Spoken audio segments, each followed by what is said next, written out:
بسم اللہ الرحمن الرحیم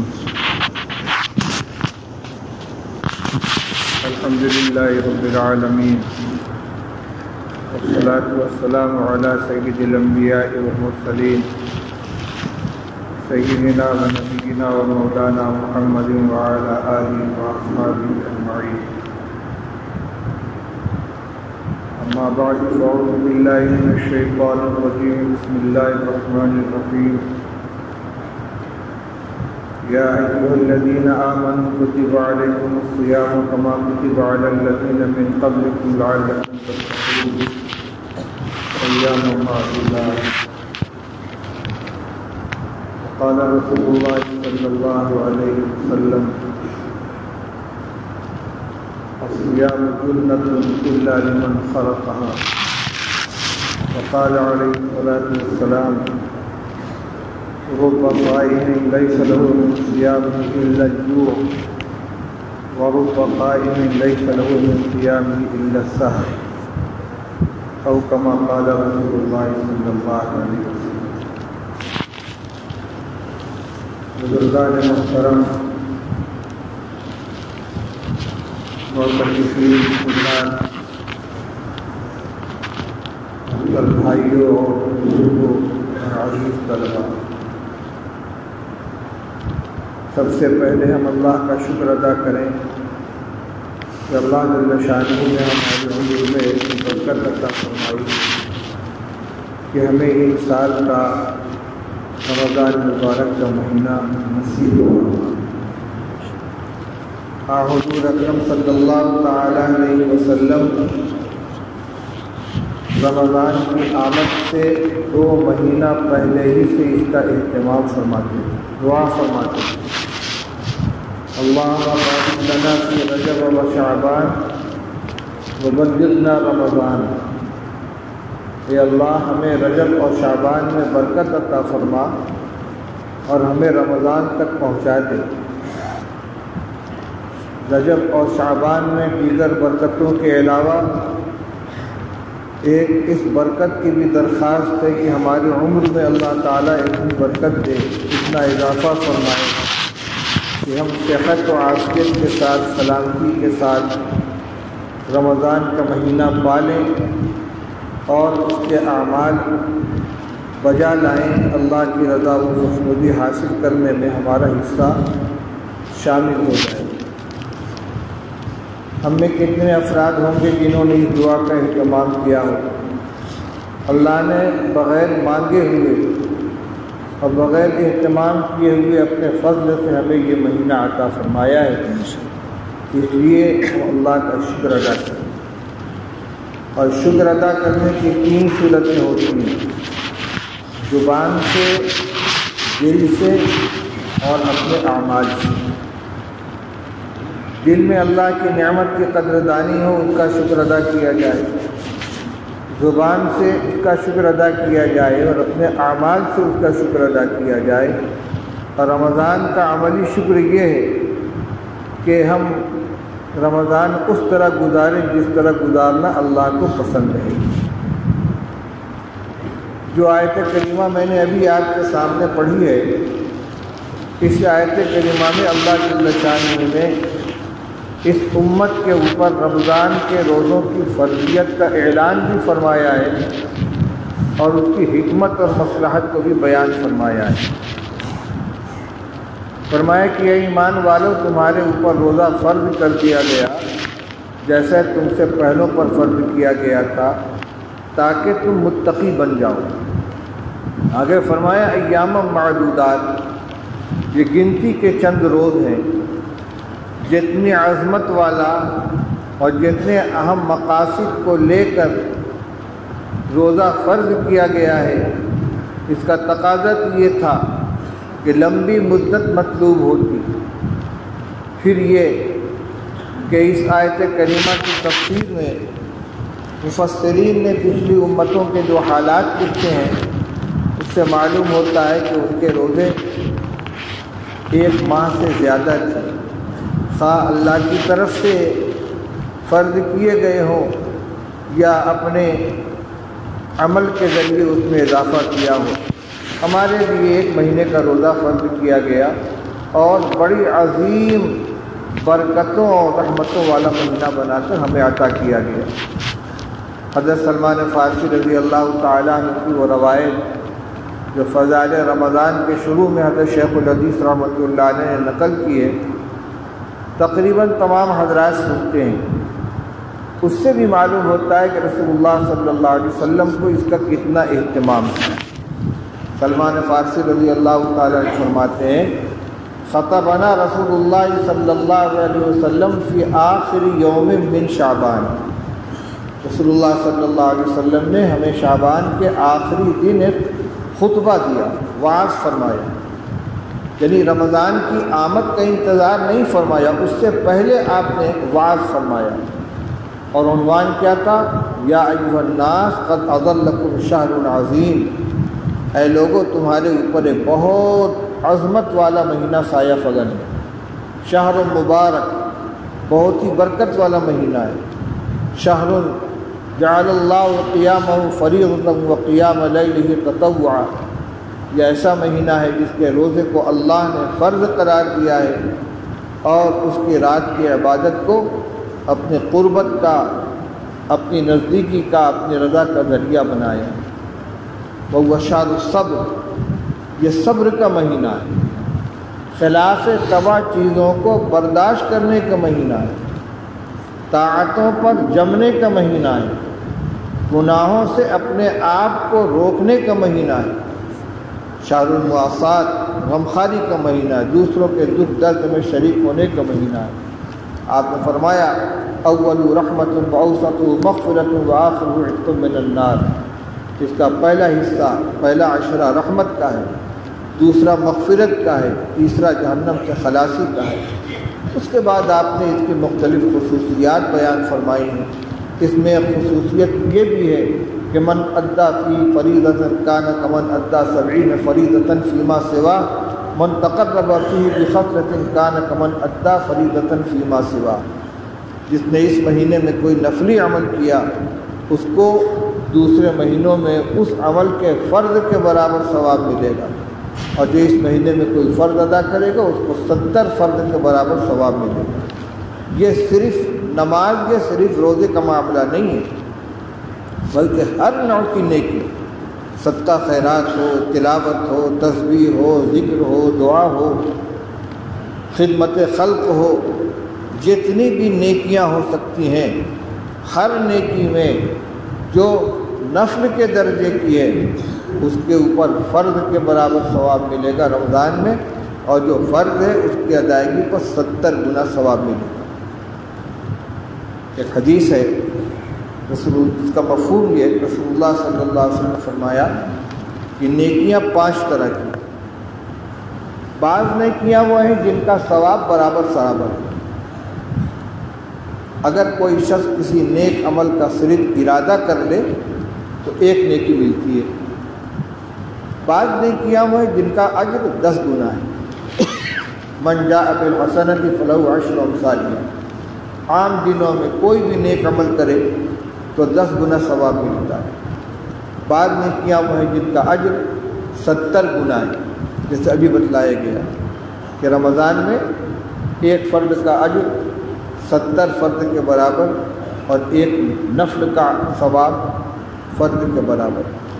بعض نیکیاں وہ ہیں جن کا ثواب 700 گنا ہے، مثل الذین ينفقون اموالهم فی سبیل اللہ کمثل حبۃ الی آخر الآیہ، اللہ کے راستے میں اخلاص کے ساتھ کوئی خرچ کرے تو 700 گنا ہے۔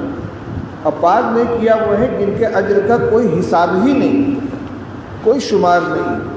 آپ نے فرمایا کہ وہ 2 چیزیں، ایک تو روزہ ہے جس کے بارے میں حدیث قدسی میں اللہ جل شانہ نے ارشاد فرمایا الصوم لی وانا اجزی بی، روزہ خالص میرے لیے اور میں ہی اس کا بدلہ عطا کروں گا۔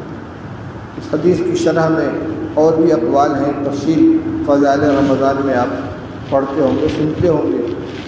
بہرحال یہاں اللہ نے روزے کے ثواب کی کوئی مقدار نہیں بیان فرمائی، انا اجزی بی، میں اس کا بدلہ دوں گا، اور دوسرے صبر ہے، انما یوفی الصابرون اجرهم بغیر حساب۔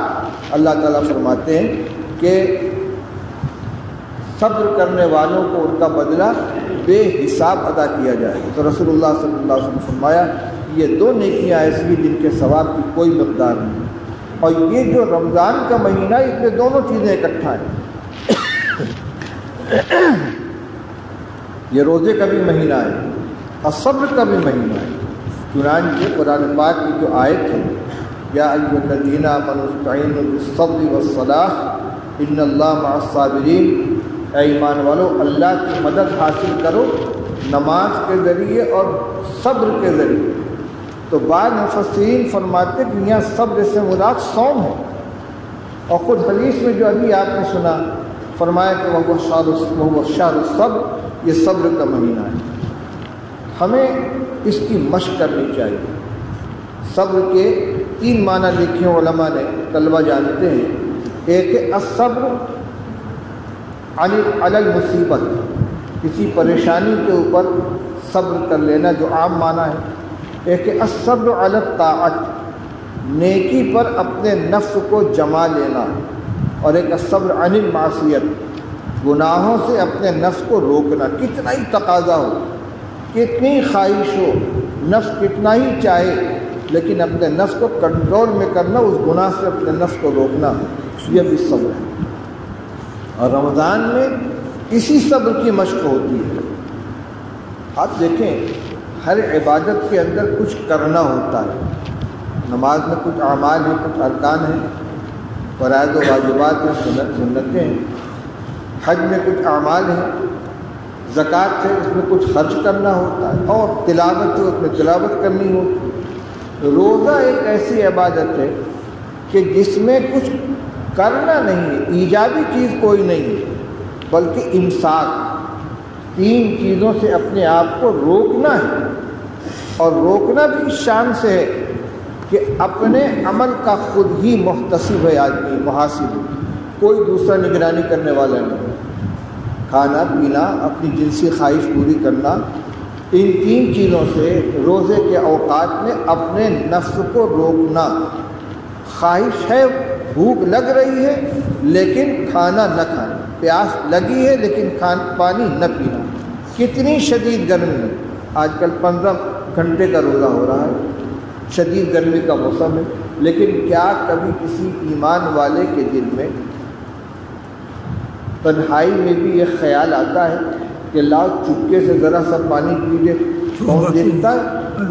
کبھی خیال بھی نہیں آتا۔ کیوں؟ اس لیے کہ اللہ دیکھ رہا ہے، اللہ دیکھ رہا، اللہ نے منع فرمایا، بس اسی کی مشق کر لینی ہے۔ لعلکم تتقون، تمہارے اندر تقوی پیدا ہو جائے، یہ اسی ذریعے سے پیدا ہوگا۔ ہم وقت اس بات کا استحضار ہے کہ ہم جو کچھ کر رہے ہیں سب کو اللہ دیکھ رہا ہے۔ الم یعلم بان اللہ یری، بندہ نہیں جانتا کہ اللہ تعالیٰ دیکھ رہے ہیں۔ اس کا اتنا استحضار ہو، اتنی مشق ہو کہ جتنی چیزوں سے اللہ نے روزے کی حالت میں منع کیا ہے ان سے تو آدمی اپنے آپ کو روکے ہی، جن چیزوں سے ہمیشہ منع کیا ہے، نگاہ کا غلط استعمال، زبان کا غلط استعمال، کان کا غلط استعمال، ہاتھ پیر کا غلط استعمال، جتنے بھی اعمال ہیں، جتنے بھی گناہ ہیں، ان سب سے اپنے آپ کو روکے کہ اللہ دیکھ رہا ہے۔ یہی ملکہ پیدا کرنے کے لیے سارے مجاہدے کرائے جاتے ہیں۔ لوگ بزرگوں کی صحبت میں رہتے ہیں، مشائخ کی خانقاہوں میں وقت گزارتے ہیں، تاکہ یہ نسبت پیدا ہو جائے، یہ استحضار پیدا ہو جائے۔ کسی کو نسبت کہتے ہیں، کسی کو یادداشت کہتے ہیں، کسی کو تعلق مع اللہ کہتے ہیں۔ یہی تقویٰ کا حاصل ہے۔ ایک واقعہ پڑھا چاہتے ہیں، حضرت مولانا شاہ وسیع اللہ صاحب رحمۃ اللہ علیہ کے ملفوظات میں واقعہ لکھا تھا کہ ایک بزرگ کی خدمت میں ان کے کچھ متوسلین اپنی اصلاح کے لیے مقیم تھے، معمولات بھی پورے کر رہے تھے، کام بھی کر رہے تھے، لگے ہوئے تھے۔ ایک نوجوان آیا حضرت کی خدمت میں، 1 مہینہ اس نے قیام کیا اور حضرت نے اس کو اجازت دی کہ جاؤ بھائی کام کرو۔ اب جو حضرات پہلے سے مقیم تھے ان میں چہمے گوئی ہونے لگی۔ عجیب بات ہے، ہم رگڑے جا رہے ہیں 2 مہینے 3 مہینے 4 مہینے مجاہدے کر رہے ہیں، تو یہ 1 مہینے میں خلافت بھی مل گئی۔ حضرت کے کان میں یہ بات پڑی، انہوں نے اس کا عملی جواب دینا چاہا، سب کو بلایا اور ایک مرغی سب کو دی اور فرمایا اس کو لے جاؤ اور ایسی جگہ ذبح کر کے لے آؤ جہاں کوئی دیکھنے والا نہ ہو، گوشت بنا کے لے آنا۔ اب حضرت کی خوشنودی حاصل کرنے کے لیے کوئی 10 منٹ بعد چلا آ رہا ہے، کوئی 15 منٹ بعد چلا آ رہا ہے، کوئی 20 منٹ بعد چلا آ رہا ہے، اس نوجوان کا پتہ نہیں، آ ہی نہیں رہا ہے۔ کافی دیر کے بعد آیا تو سر سے پیر تک پسینے میں شرابور پریشان اور ہاتھ میں اسی طرح مرغی لیے ہوئے۔ پر بھائی کیا ہوا، تم نے ذبح نہیں کی؟ حضرت آپ نے فرمایا تھا کہ ایسی جگہ ذبح کرنا جہاں کوئی دیکھنے والا نہ ہو۔ میں تو جہاں بھی گیا اللہ دیکھ رہا تھا۔ کون سی ایسی جگہ تھی جہاں اللہ نہ دیکھ رہا ہو؟ اس لیے میں کہاں ذبح کروں اس کو، میں پریشان ہوں۔ تب حضرت نے ان بزرگوں سے فرمایا دیکھ لیا اس کے اندر تمہارے اندر کیا فرق، یہ چیز اس کے اندر پیدا ہو گئی، یہی حاصل کرنا تھا۔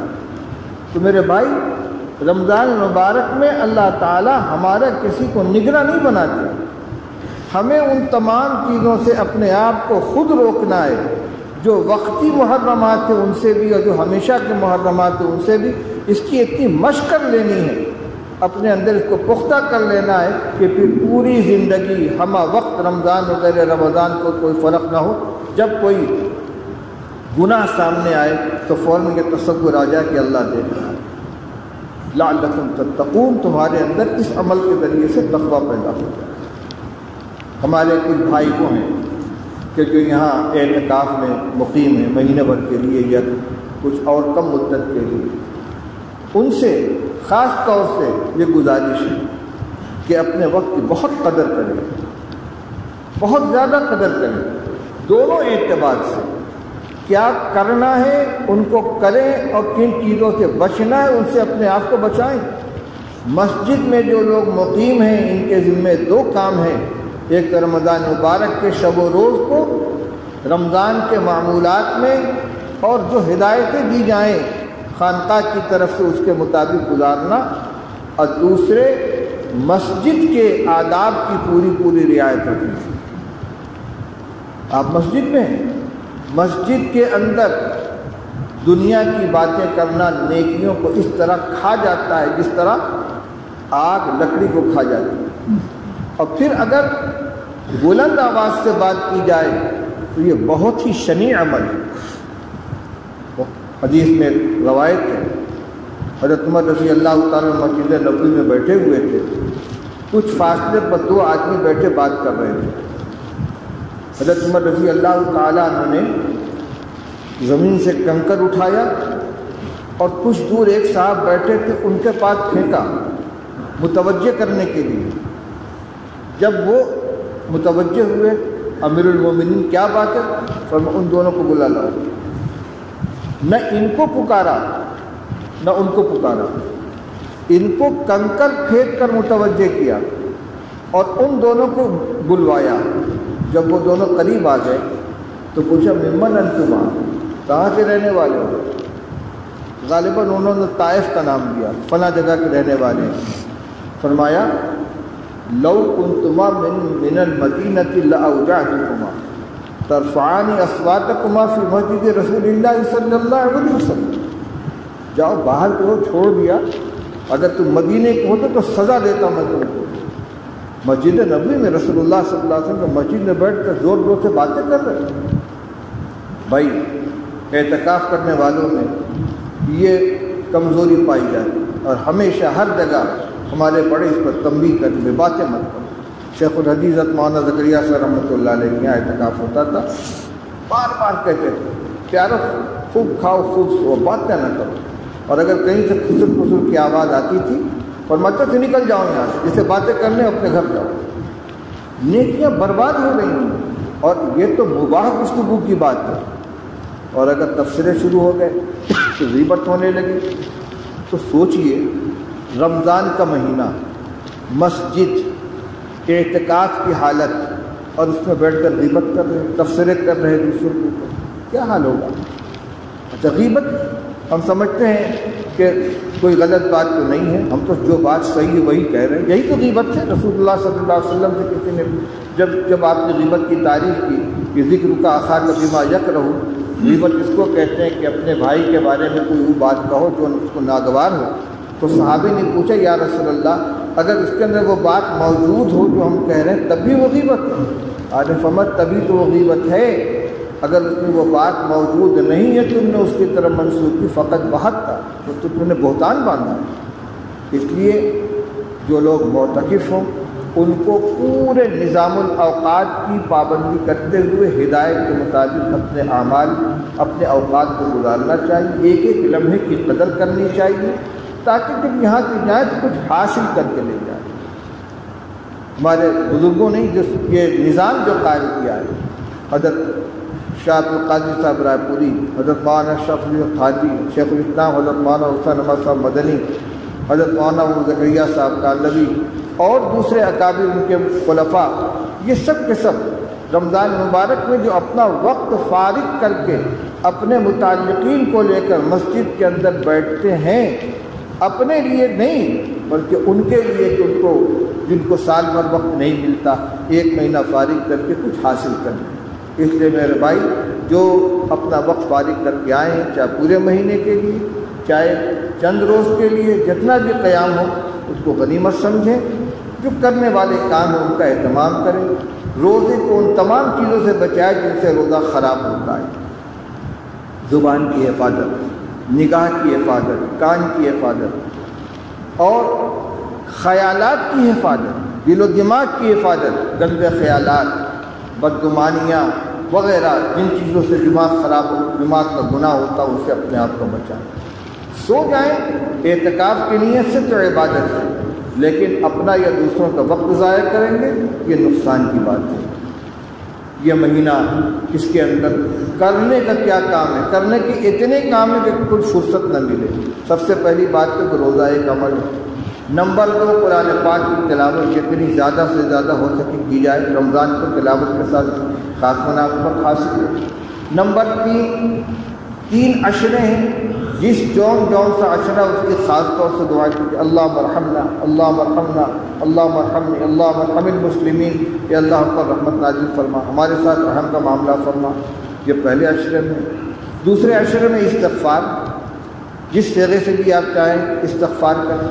تیسرے عشرے میں جہنم سے خلاصی کی دعا، اللہم اجرنی من النار، اللہم اعتق رقابنا من النار۔ اور 4 کام رسول اللہ صلی اللہ علیہ وسلم نے فرمائے، ابھی آپ کے خطبے میں سنا، حضور نے فرمایا استغفروا فی من 4 خصال، اس مہینے میں 4 کام کثرت سے کیا کرو۔ خصلتین لا غنی بکم عنہما، 2 کام تم ہیں جن کے بغیر تمہیں چارے کار نہیں، وخصلتین ترضون بہما ربکم، اور 2 کام وہ ہیں جن کے ذریعے تم اپنے رب کی خوشنودی حاصل کرو گے۔ وہ 2 کام کہ جس کے بغیر ہمیں چارے کار نہیں، جو ہماری ضرورت ہے، وہ کیا ہے؟ تسألون اللہ جنت و تعوذون بہ من النار، اللہ تعالیٰ سے جنت کی دعا مانگو، جہنم سے پناہ مانگو۔ یہ کسی عشرے کے ساتھ خاص نہیں ہے، پورے مہینے۔ اللہم انی اسألک الجنت و اعوذ بک من النار، اللہم انا نسألک الجنت و نعوذ بک من النار، اللہم اجرنا من النار، اللہم اعتق رقابنا من النار۔ اور خصلتان ترضون بہما ربکم، 2 عمل کو ہیں جن سے اپنے رب کی رضا حاصل کرو گے، شہادت ان لا الہ الا اللہ وتستغفرونہ، ایک تو کلمہ شہادت کا ورد، اشہد ان لا الہ الا اللہ واشہد ان محمدا عبدہ ورسولہ، بے تعداد۔ کثرت کا مطلب کوئی گنتی نہیں ہے، جتنی ہو سکے زیادہ سے زیادہ۔ اور دوسری استغفار، اللہ سے استغفار کرنا۔ تو بھائی یہ مہینہ آ گیا، ہمیں اس کی قدر کرنی چاہیے۔ باقی آخری عشرے میں شب قدر آئے گا تو انشاءاللہ اس کے متعلق آپ کے سامنے مستقل بیان آئے گا۔ حاصل یہ ہے کہ جو کرنے کے کام ان کے کرنے کا اہتمام کرے اور جن چیز سے بچنے کی تاکید کی ہے اس سے اپنے آپ کو بچانے کی کوشش کرے تاکہ ہمارا یہاں پر ٹھہرنا اور پھر ہمیں جو رمضان کا مہینہ ملا ہے اس کو پورے طور سے حاصل کر سکے۔ یہاں رہنے والوں سے ایک گزارش اور کروں گا، اس میں کچھ گاؤں والے ساتھی بھی ہوتے ہیں، ان کو غنیمت ہے کہ اپنی نمازوں کی اصلاح کریں۔ نماز میں 3 چیزیں ہوتی ہیں جن کی اصلاح کی ضرورت ہوتی ہے۔ ایک ارکان کی ادائیگی یعنی ظاہری شکل، ایک نماز میں پڑھی جانے والی آیات اور دعائیں اور اذکار، اور ایک خشوع و خضوع۔ خشوع و خضوع تو ایک قلبی چیز ہے جس کی مشق کے لیے آپ یہاں آئے ہوئے ہیں، لیکن 2 کام کے لیے آپ کو محنت کرنی پڑے گی۔ ایک تو یہ کہ نماز کی سنتوں کو سیکھیں۔ نماز میں 51 سنتیں ہیں، بعد میں 52 کہا، بعد میں 51 کہا۔ قیام میں کتنی سنتیں ہیں، رکوع میں، سجدے میں، قومہ میں، جلسہ میں، اتحیات میں، حلقوں کے اندر بیٹھ کر ان کا مذاکرہ کریں۔ اسی طریقے سے نماز میں جو سورتیں پڑھی جاتی ہیں، جو دعائیں پڑھی جاتی ہیں، ان کو حلقوں میں بیٹھ کر مذاکرہ کر کے درست کریں، شرمائے نہیں۔ بعض غلطیاں وہ ہوتی ہیں جو بچپن سے چلی آتی ہیں، ان کی اصلاح نہیں ہوتی۔ دعائے ثنا ہے، آپ سن لیجئے کسی سے، سبحانک اللہم و بحمدک و تبارک اسمک و تعالی جدک ولا الہ غیرک۔ سمجھ میں آیا اس میں کوئی غلطی ہے؟ ابھی کوئی غلطی سمجھ میں آئی؟ نہیں، صحیح ہے، حالانکہ غلط ہے۔ سبحانک اللہم و بحمدک و تبارک اسمک و تعالی جدک، لام کے بعد الف ہے، لیکن 100 میں 90 آدمی و تعالی جدک پڑھتے ہیں، معنی بدل جاتا ہے۔ بہت سے لوگ تو ہیں جو اس طرح شروع کرتے ہیں، اللہ اکبر، ثنا سبحانک اللہ، ثنا سے پہلے، سبحانک سے پہلے لفظ ثنا، یہ کلام الناس میں سے نماز فاسد ہو جاتی ہے۔ کیسے پتہ چلے گا؟ کتنے ہیں جن کو دعائے قنوت یاد ہے؟ چلے آ رہے ہیں، بس کوئی دعا پڑھ لیں گے، کوئی سورت پڑھ لیں گے، حالانکہ سورت پڑھنے سے کام نہیں چلے گا، دعا ہونا ضروری ہے، اور اصل یہ ہے کہ دعائے قنوت پڑھی جائے۔ کتنے لوگ ہیں جن کو نہیں آتے لیکن سیکھنے کی کوشش نہیں کرتے، نماز جنازہ پڑھتے ہیں، نماز جنازہ کی دعا یاد نہیں۔ یہ وقت آپ کے پاس فارغ ہے، اس میں سیکھ لیجیے اپنے چھوٹے سے، بڑے سے، برابر والے سے، تاکہ یہاں رہنا کارآمد ہو سکے۔ چند متفرد باتیں آپ کے سامنے پیش کی ہیں، اللہ تعالیٰ مجھے بھی عمل کرنے کی توفیق عطا فرمائے اور آپ سب حضرات کو بھی رمضان مبارک کی برکت سے مالا مال فرمائے۔ وآخر دعوانا الحمد للہ رب العالمین۔ اللہم صلی علی سیدنا و نبینا و مولانا محمد وآلہ وصحبہ وسلم۔ اللہم وفقنا لما تحب وترضى من القول والفعل والعمل والنیت والخدا۔ یا اللہ ہم سب کے جمع ہونے کو قبول فرما دے۔ یا اللہ نے اپنے فضل سے ہمیں ماہ مبارک عطا فرمایا ہے، یا اللہ اسے قدردانی کرنے کی توفیق عطا فرما۔ یا اللہ روزے کی بھرپور برکتیں ہمیں عطا فرما، روزے کے جو مقاصد ہمارے اندر پیدا فرما، ہمیں تقویٰ کی صفت سے مالا مال فرما۔ اے اللہ ہر اس عمل سے ہماری حفاظت فرما جس سے روزہ خراب ہوتا ہے، اور اس عمل کی توفیق عطا فرما جس سے تو روزہ قیمتی بنتا ہے۔ کہ اللہ اس کے ایک ایک لمحے کی قدر کرنے کی توفیق عطا فرما، روزے کی بھی برکتیں عطا فرما، قیام اللیل کی بھی برکتیں عطا فرما، تہجد کی برکتیں عطا فرما۔ ہر عمل کو اللہ اپنی رضا کے لیے قبول فرما دے، عافیت کے ساتھ اس مہینے کو گزار دے، اور ایک ایک لمحے کے رحمتوں سے، برکتوں سے، مغفرتوں سے ہمیں مالا مال فرما۔ ربنا تقبل منا